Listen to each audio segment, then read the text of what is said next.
Capítulo 22, Ângela, 19 anos, 1995. Ângela tinha pleno conhecimento da sua beleza e a utilizava para conquistar quem quer que fosse, desde seu pai de criação Samuel até os meninos com quem convivia na faculdade de administração de empresas em Brasília. Teve momentos difíceis na sua infância, mas tudo se transformara quando a mãe casou com um homem rico e deu todo o conforto que sempre sonhou. Mas se ressentia pelo fato do seu avô não ter lhe dado uma situação de vida melhor, mesmo tendo uma fortuna. Sabia que possuía um patrimônio rentável e, se quisesse, teria dado parte disso para sua avó. A vida nunca era do jeito que imaginava, mas aproveitaria agora o que lhe era oferecido. Aos 15 anos começou a fumar na escola, porque todos seus amigos também tinham esse vício. Dava-lhe prazer tragar e ver a fumaça se dissolvendo pelo espaço, e o próximo passo foi consumir vodka e martini. Como era bom poder beber sem limites e adormecer no apartamento da amiga. Contava sempre à mãe que iria estudar com a Melissa e Daiane e que passaria a noite na casa de uma delas para que não tivesse cobranças futuras da mãe se chegasse alterada pelo álcool. As mães das suas amigas também não sabiam dos vícios delas, porque para essas algazarras ia para um apartamento da família de Melissa, do qual ela possuía a chave.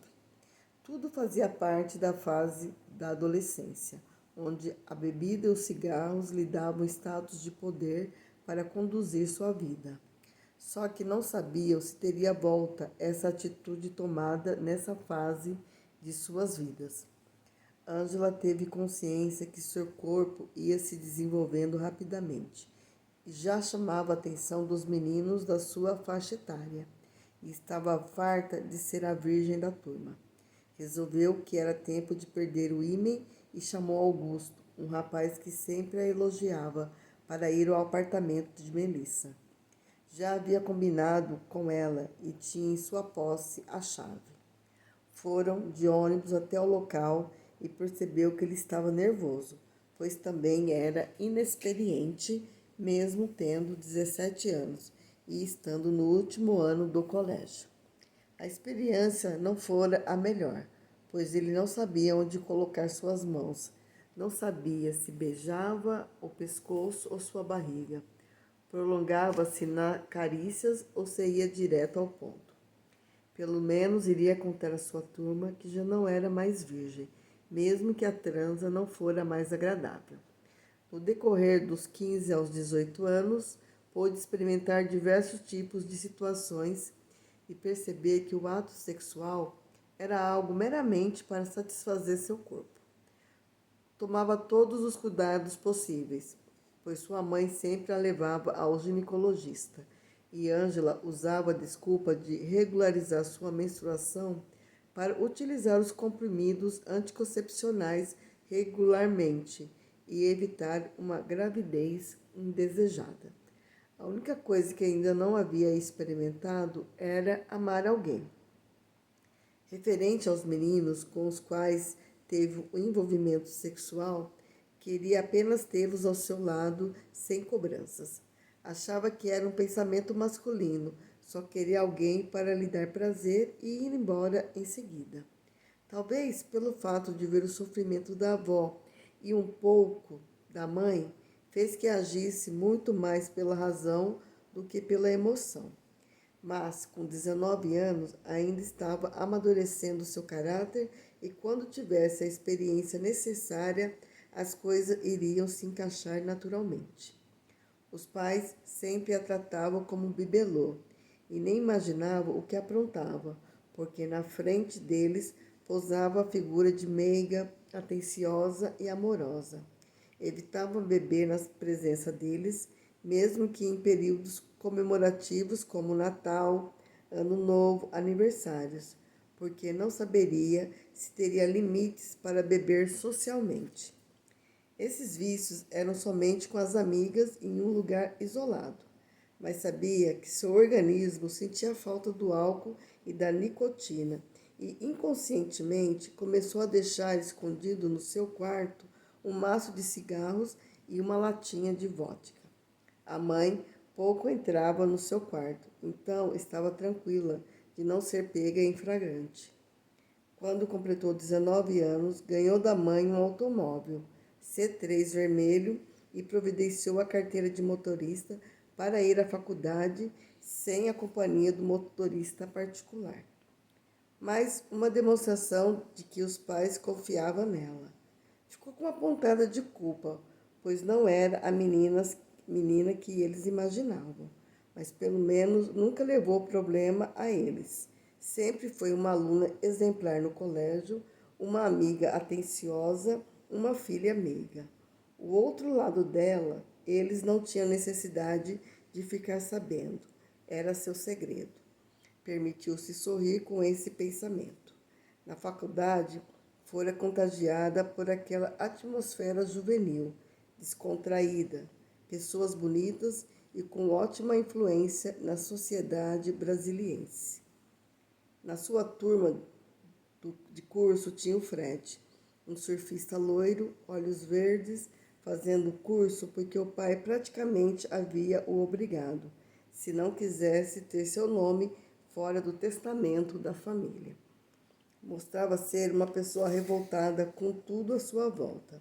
E esse jeito marrento dele foi deixando Ângela fascinada. Procurava sentar ao seu lado, fazer os trabalhos ao seu lado, e essa amizade foi crescendo a ponto dele confidenciar a ela que estava usando êxtase, droga altamente alucinógena que causa forte ansiedade, náuseas para fugir da sua realidade. Mas ela sempre procurou apenas escutá-lo, do que ter a curiosidade de consumir. Depois de um longo dia aprendendo contabilidade básica, foi repreendida por sua mãe assim que entrou em seu quarto. Ângela, o que é isso? Mostrou o maço de cigarros. Nada demais, mãe. E sentou na sua cama, como que para ganhar tempo para a explicação que deveria dar. Como assim, filha? Nunca me disse que estava fumando. Tentava manter calma na sua voz, pois essa surpresa a havia decepcionado. Esporadicamente, mãe. Não precisa fazer um drama com isso. Como não? Sempre achei que fosse sua amiga. E agora essa novidade sem propósito. O que mais anda fazendo que eu não saiba? Não faço nada, mãe. Apenas estudo e tento ser uma jovem normal. Desculpe, mãe, esse cigarro é apenas uma curtição momentânea. Se for deixá-la tranquila, paro agora. Não estava a fim de argumentar com a mãe. A mãe se aproximou e mexeu nos cabelos longos e encaracolados. A filha, de fato, era muito bonita e não tardaria para apresentar o namorado. Desculpe, filha, ando um pouco displicente em relação a você, dando mais valor à empresa do que a você. Mamãe também me cobrou mais atenção. Pegou sua mão. Quero ser sua amiga. Não me esconda nada. Se tiver algo que a aflige, saiba que pode contar comigo, sua avó e Samuel. Vim ao seu quarto para pegar uma foto sua para colocar no porta-retrato que comprei. E mexendo nas gavetas, encontrei o cigarro. Fiquei apreensiva, mas também tive sua idade, e tudo são novidades que acontecem. Eu que peço perdão por não ter sido a filha que merece. Permitiu que as lágrimas rolassem no rosto. Não tinha motivo para estar entrando neste mundo dos cigarros e bebida, mas agora sabia que estava sendo difícil parar e esconder da família. As duas se abraçaram e Luiz saiu com o maço para jogar no lixo externo. Ângela ficou olhando a cena da janela do seu quarto e permitiu dar um suspiro. Sua vida estava tomando um rumo muito perigoso, mas estava na fase de ousar e parar se não gostasse. Na faculdade, Fred monopolizava sua atenção, e o que no começo foi algo desafiador estava sendo enfadonho. Nas conversas sempre tocava na droga que estava utilizando para sair daquele torpor que tornava sua vida. Mas Ângela tentava muitas vezes mudar o rumo da prosa, pois não queria sucumbir. Fora surpreendida por ele para que fosse num lugar tranquilo, próximo à faculdade, para respirar ar puro, conforme ele dissera, do que ficar o período integral naquele curso chato. Ela pensou e achou que a sugestão desse passeio seria agradável. Tinha tido uma conversa difícil com a mãe e permitiu mudar o rumo da sua vida, nem que fosse apenas por algumas horas. Saíram no seu carro e foi se afastando rapidamente da zona central de Brasília e chegou a um bosque com muitas árvores. Fred havia se preparado para a ocasião e tirou da mochila uma toalha e forrou no chão, para que Ângela pudesse se deliciar com essa situação. Ela deitou e respirou o ar puro que vinha daquele lugar. Ele também trouxe vodka e ela permitiu beber quase todo o conteúdo. Fred a olhou surpreso com essa rapidez e logo já estavam se beijando ardentemente. Ângela não respondia por os seus atos, pois o álcool alterava seus reflexos, sua consciência. Estava agindo pelo momento, sem saber o que estava fazendo. Apenas ousou dizer a ele que ali não era o local para transar, mesmo sentindo sua cabeça girar. Ele a pegou pela mão e foi entrando mais dentro do bosque, naquele ambiente solitário, e por entre os arbustos transaram. O lugar todo fechado por arbustos deixou Ângela momentaneamente com medo.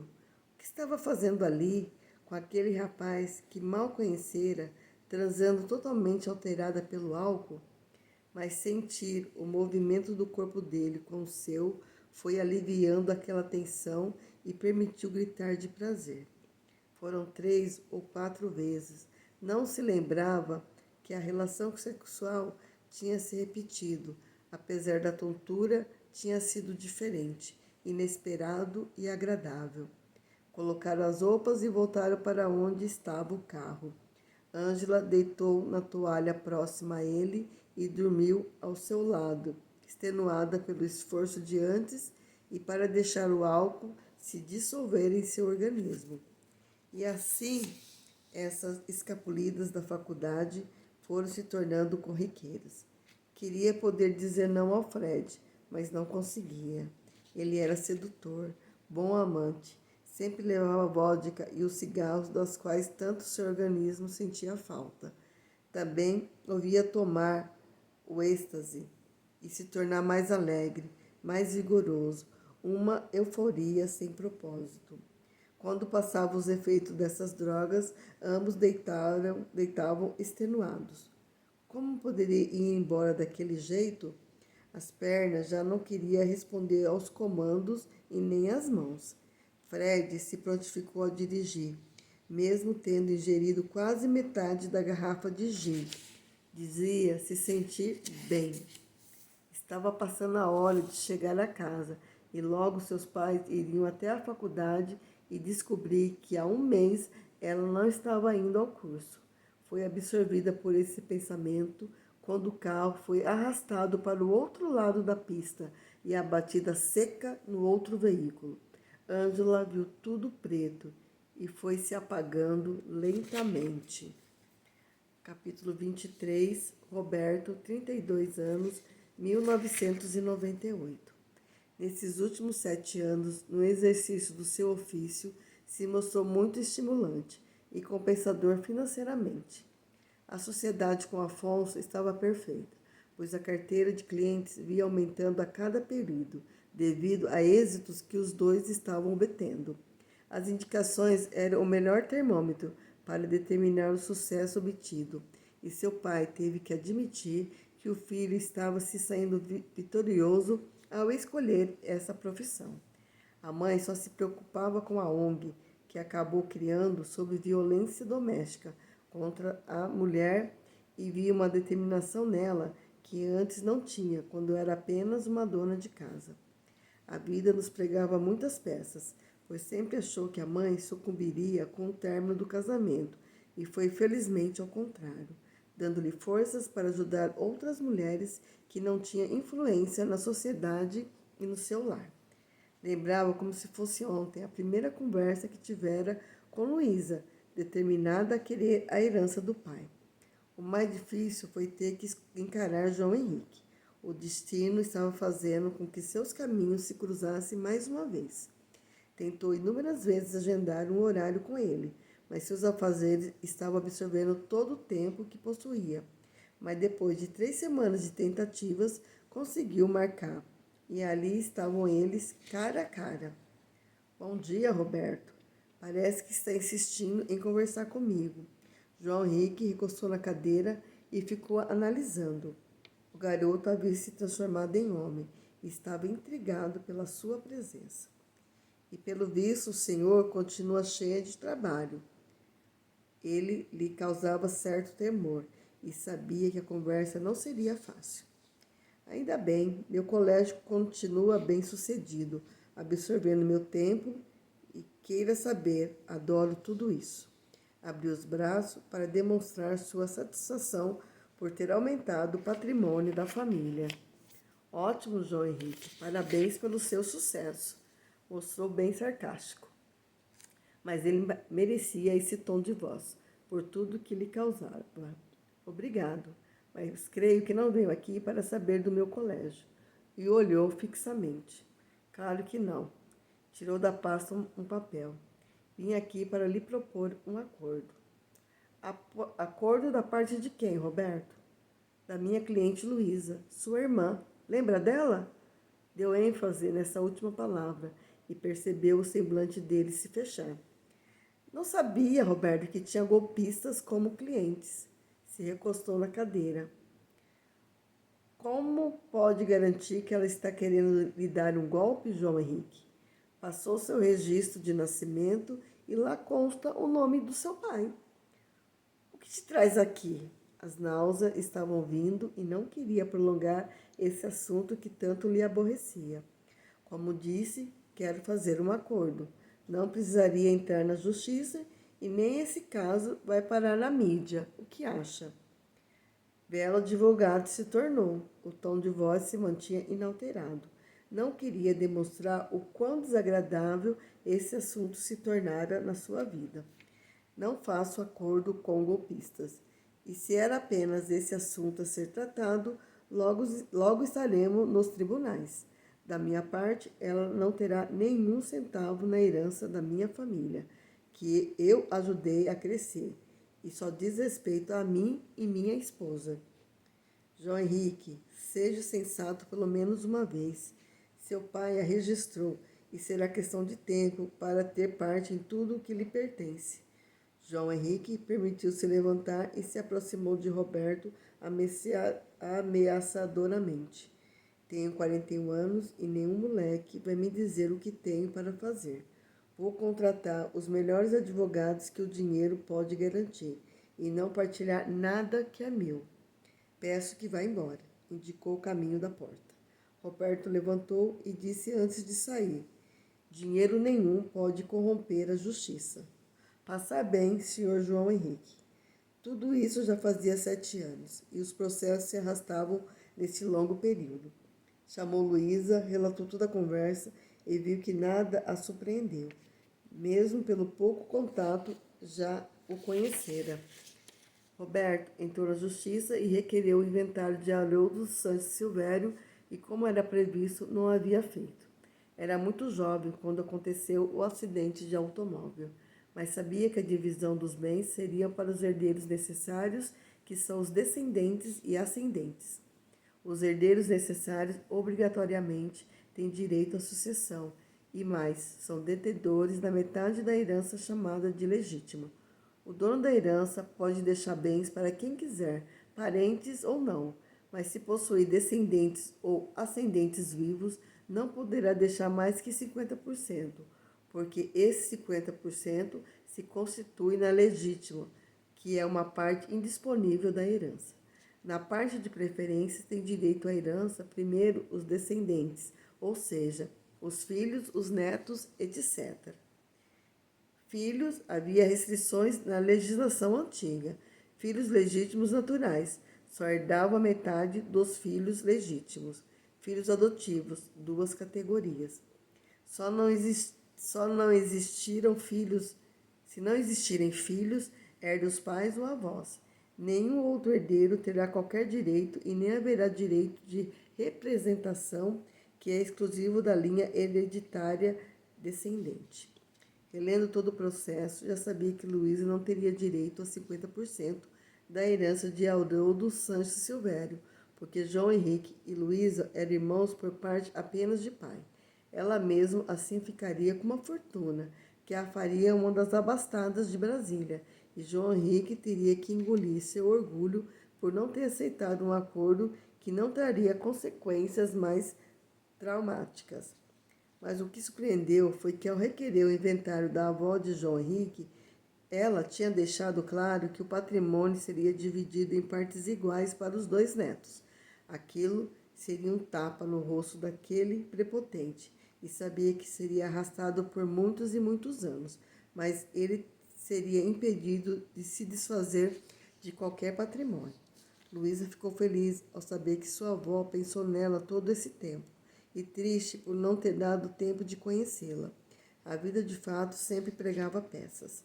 Roberto já sofria a pressão da mãe para conhecer uma moça e constituir sua família e poder permitir alguns momentos de descontração nessa sua vida tão pacata.